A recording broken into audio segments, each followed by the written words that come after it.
My guest tonight has kept the faith as the star of Boogie Nights and Out of Sight. He's nominated for a Golden Globe Award for his work on HBO's The Rat Pack. His next HBO film is A Lesson Before Dying. Please welcome Don Cheadle. Don.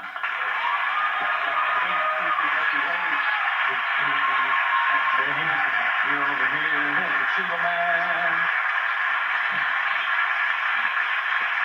Donnie, thanks for coming on. My pleasure. Got to give you kudos on the Rat Pack. Oh, thank you. Hippest line of the year. My name is My Brit. My. Do you think you can remember that? And you look at her and go, oh, sure I can. Every time I look at you, I'll think, my, oh my. You do that very well. I love that line, Thank man. you, man. I wrote that line. You did? No. Oh, okay. But I'll take credit for it. Well, that's a good line, Cheese. You were cleaning that, right? Thank you, man. Yeah.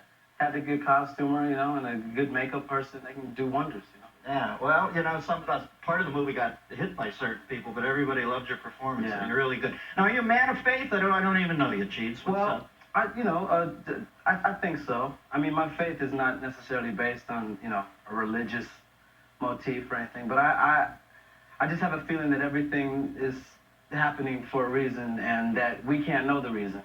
But, you know, we have to struggle to know the reason. Kind of what you said, that it's not about knowing, it's about the journey, you know. It's shitty points in your life. Have you been able to adhere to that, though? I usually use Amex when it's really shitty. You know, forget the faith, go with the ducats. That's my thing.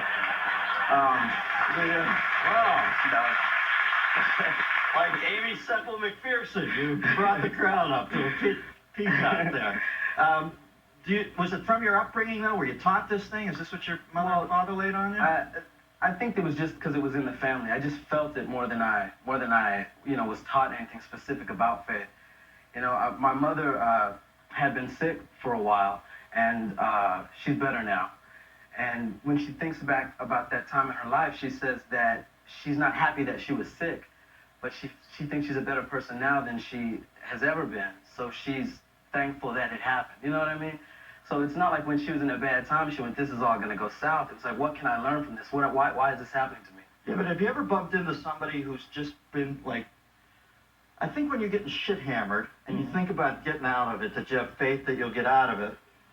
And then I watch the news and see some of these poor bastards in other countries who are just perpetually getting shit hammered. Right. And I'm not trying to be...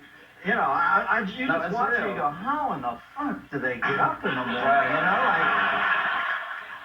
Like, do you think, I don't know if I could have faith then. I don't know if I'd just be walking around and go, I have faith that somebody is really fucking me around. Right. Sometimes that's the faith, that ain't nothing gonna work right, you know? I don't know. Thank God I don't live in Hurricane Alley or, you know, where the monsoons destroy thousands of people, because I don't know. But I still think that has a reason. I'm glad it didn't happen to me. I know. But I think there's a reason for it. You just got, you know, sometimes I view life like a big, desperate bear loose in the campground. I try to avert its gaze, because if you lock eyes with it, it thinks you want to play, it doesn't know its own strain, it starts beating the living shit out of you. Yeah. That's just how I feel about things. We've got a phone call. We got line 5. We've got Mike from Patterson, New Jersey. Mike. Dennis. What's happening? Nothing much. Listen. Are you a holy man, Mike? Do you believe in God? I believe in a higher being. You mean you live on the bottom floor of an apartment building? Actually, third floor. Okay, so what? Higher being. I'm getting 12-step off that. Are you in 12-step then? No, but my father was. All right. Listen, how about, do you believe that there's such a thing as too much faith?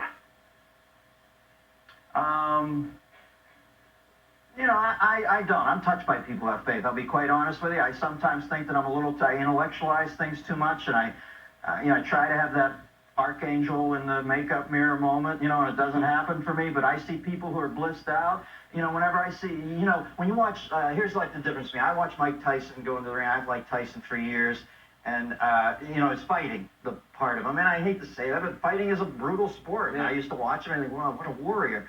But he never looked really happy about it to me. He looked kind of conflicted about it. But you watch Evander go into the thing. I know Evander's got God in him, and he's just blissed out. You know, he is. I'm happy to kick your ass, I am my going lord. to beat this shit out of you. I'm going to beat your ass, my God.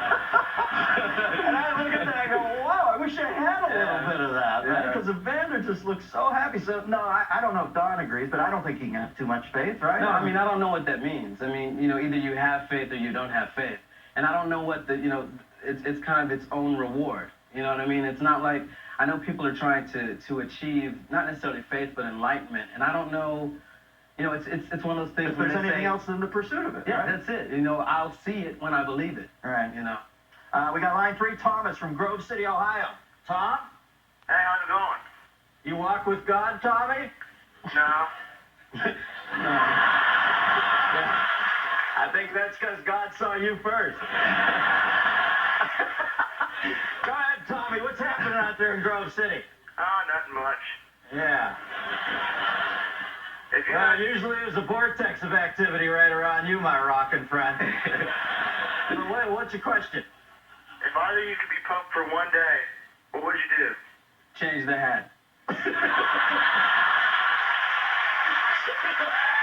change the hat. Gotta change the hat. See, the Sammy line wasn't even, that was even cleaner. That was mine. Thank you. Beautiful timing Thank on you. that. Thank you. Because I had nothing. No, how about it step on you? You weren't there. You weren't ready. I was not Then I'm dancing. glad. Cheadle's front loaded with I was there. Yeah. Beautiful. Change the hat. Okay.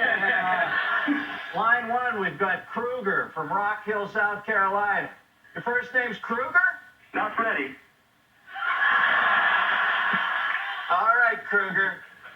Don, I love you, man. Oh, thank you. Thank You you. did such a great job in Boogie Nights. You're so great. I just think you're such a... The Broncos, they're going to win Sunday. I mean, next Sunday, they're No, going to win. definitely. Okay. My question is, how come some of these religious fanatics, such as Baker, Jerry Falwell, and Jimmy Swagger, always say they have the most faith, and they really seem like they have the less faith? Change the hat.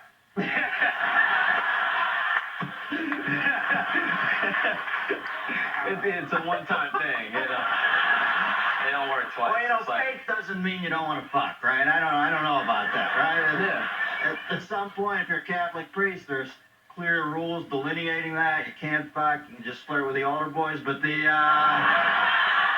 I don't think an overt belief in God. I think you can really love God. And you know what? Let's face facts. I mean, where's this thing built up that if you are really like Christian, you're not supposed to want to fuck? I mean, there's some rules. Well, because a lot of them don't care about blowing you up. These zealots are like, I believe in the sanctity of life, and I will kill you if you That's aren't because down they're with not that. fucking enough. you got to dissipate that steam off. You know, you got to blow out your tubes once in a while, or you're walking around mixing chemicals and cow shit. You got to get ready once in a while.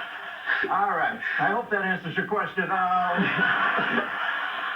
Line 4, we've got Richard from Round Lake Beach, Illinois. Hey, Richard, what's it like to live on a beach in Illinois? That's where they shot all the Gidget movies. That's right. Yeah. Gidget goes to Cicero. What's happening out there, Richard? Hi, Dennis. Love the show. Hi. Well, thank you. Hey, what's up? Donnie, I found a connection between you and Richard. Yeah, I go way back with Rich. All right. What's happening, Richard? You the man. Assuming there is a heaven and hell, guys, which one do you think is definitely going to hell? Bill or Monica? Well, I think Monica's going down.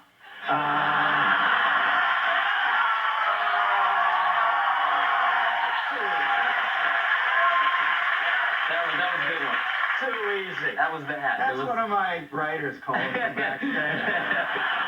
Put that on the team for you. That's right. You Happy Gilmore, that bastard into the solar. Line 2, we've got Kevin from Wintersville, Ohio. Kevin, Yes. name your town, vary with the time of the year. Pardon me? Sorry. Go ahead. What's happening? Not too much. How you doing, Dennis? Whew, I did in Ohio. Come on, Kev, ask the question. Okay. Have you ever had the opportunity to take a leap of faith? I have not had a leap of faith since working for your Gene McCarthy. That was my first time that I had a leap of faith, and then, he didn't even take any state in the world, and I went back to my cubbyhole and never said I'd do it again. I feel like this is a leap of faith, though. What you do, this. I mean, I did stand up for about 3 weekends, and that was it for me. Because there's nothing worse than bombing up in front of people Oh, live. geez, You know, but there's so many things worse. You know what I used to think when I was getting the shit kicked out of me? I'd That's always worse. walk off and think, that's not Vietnam. yeah, You know what yeah. I mean? I just thought, honest to God, that's all I ever told myself. I said, Christ, I could be in a rice paddy doing hand-to-hand with Jackie Chan right now. You know, this isn't that bad at all. Yeah. All right, so what do you got coming up? What's this new HBO movie? Tell me a little bit about that. A Lesson Before Dying will be out in May. It's an Ernest Gaines novel. It's in Louisiana, 1948. Kai Pfeiffer's in it. Cicely Tyson. It's going to be one of those powerful films, you know. You know what? You have a powerful voice. It has a bit of a quaver in it that really, I mean, your voice is, you know, you got a great gift there, don't you, man? I used to be a DJ. Yeah, you got a beautiful speaker. You like Denver this weekend? Or when is it? Next weekend? Come on. You Terrell Davis, man? Oh, yeah. Is he beautiful? Oh, what? He does run downhill, doesn't he? He always looks like he's kicking somebody's He's ass. unstoppable, man. And Romanowski's on the natural herbs. He's in luck. Cheeks, thanks for coming on. Go on, Cheadle, ladies and gentlemen. Stick around.